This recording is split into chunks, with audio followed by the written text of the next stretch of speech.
lies by me when you guys are here. He's like, the Comic Game Movie Show. This is my third time doing this because of these bastards. Okay, we'll leave you alone this time. So anyway, quick bonus disclaimer: there is an air conditioner because it's very hot. Anyway, moving on. Total Warhammer is a solid foundation. But like I said, it's a solid foundation because they're going to put in more games. They're going to put in more games later on down the line, which sucks. But because there was so much missing out of Warhammer, let me go quickly into the campaign though. Like for the vampire counts, were the weakest, in my opinion, of the 5 starting factions.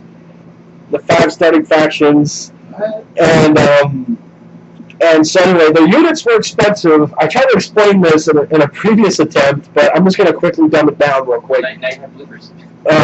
Yeah, I know, right? So the units were expensive. Past the skeleton designs were expensive, but they had also even more expensive upkeep. So by the time that you had a good kick-ass army of all these cool units, you were already in the negatives. So that was a big issue. I do like how you had to spread vampiric corruption across the.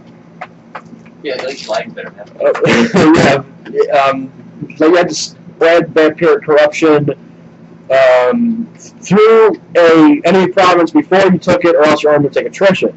Now that's moving on. The Empire was great. The Dwarves were great. The Dwarves, they had grudges, so every time something happened within your Empire, there was the issue of grudge, and you had to fulfill it, or else your probability would go down. The Chaos Warriors were played as basically the Huns. From Attila, they were nomadic. They only had you go across the map and you set up encampments, and so their economy was pretty strange because you earned favor by sacking settlements, but you also would get more men if you awakened the tribes of chaos. And all around the board, the Chaos faction was my favorite, even though it played pretty nomadically. But oh well, So. What else? There was the Greenskins were pretty fun. You played the Orcs. Their biggest thing was fighting, or like a fightiness meter. And if your meter got all the way down to into the red zone, your tribe would fight amongst themselves, and you'd lose units. But if your fighting meter got really high, you would issue a law, and a law basically means you get a bonus army out of the deal, and you get a bonus army out of the deal.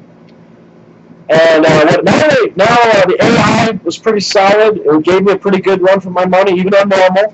Gave me a pretty good run for my money. I couldn't imagine it on higher difficulties. Oh gosh. Now, let me go into the battle, the on-campaign battles. Now let me start with sieges. Sieges were really dumbed down.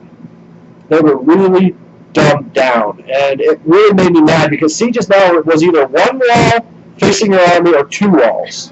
Before, sieges were all the walls, you surround an entire city, all the walls. It was a legit siege, which, like I said, there's so much you really can do with 4 walls, but this one only had 1 wall. That's it. So all you really had to do was throw your units at the wall, and if your army was bigger than the other guys, you'd win. Open field battles were really, really fun. Using magic was fun. Just the units on units fighting each other was pretty cool. We're seeing the other units like the Var groups, the Vargheists, and the Chaos Dragon Ogres, and the Chaos Spawn, and it was really, really cool to see. The campaign map itself was actually pretty big, but my biggest gripe with it is that you couldn't conquer the whole map. If you played as a human faction, you could not take Dwarven holds, which in lore perspective makes sense, but at the same time, gameplay-wise, it kind of sucks. So it's really hard to kind of nitpick there. But dwarves and greenskins can take anything, both dwarven holds and human cities. So, I mean, I guess that's why I played with the dwarves the first time around, is because they can take everything. You could conquer the whole map with the dwarves.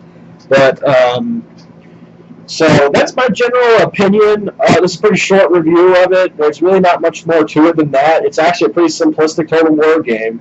But, I'm predicting that the next Total War Warhammer will be even bigger and more will be added to it than this one.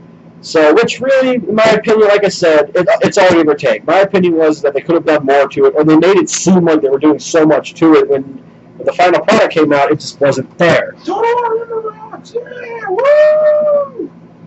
Anyway, it's still a good game. Now for my final score. I give Total War Warhammer a 8 out of 10. Are you going to ask your co-star what he thought of it? He hasn't played it.